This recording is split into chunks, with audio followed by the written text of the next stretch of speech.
Hello, my name's Cole James, and this is my DSARI home energy audit. So some context is it was the house I'm living in, my fraternity house, which was built in 1902. It's around 11 to 12,000 square feet. There's around 20 guys living inside the house.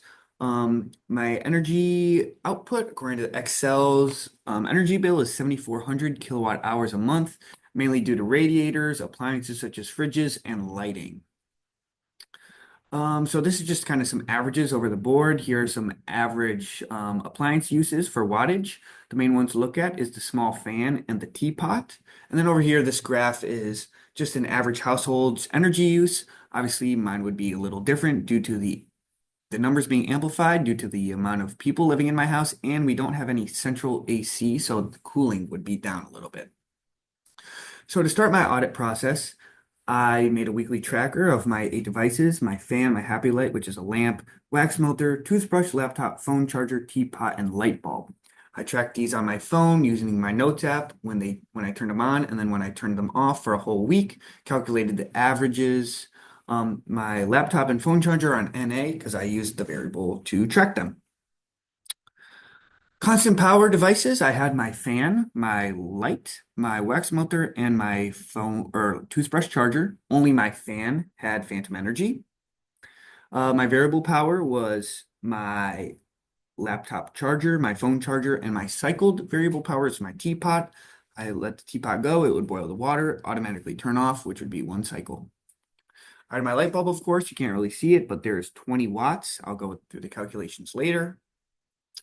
Here are just my overall calculations and data completely, my constant power, all the information, the variable power, cycled power, light bulb. Over in this purple box is all the totals of an average day, my wattage usage, and then this neon green is my total. My total was 461.092 total watts on an average day. So going deeper into the calculations, I'll use an example. For constant power, I had my fan. So I used my wattometer and I found out when it was on, it used 12.9 watts for an average of a little under 9 hours, 8.99.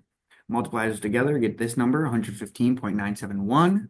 So when it was off, it had 0.2 watts of phantom power for an average of 15.01 hours a day. My fan was off to equal 3.002 watts when it was off. You add those together to get the total wattage for my fan for an average day.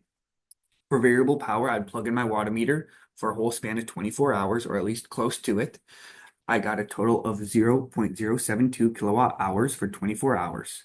I would then have to divide that to get the hourly rate of 0.003 kilowatt hours. I'd then have to convert that to watts. So multiply it by 1,000, which I got 3 watts per hour, then convert that back to a daily rate of 72 watts per day.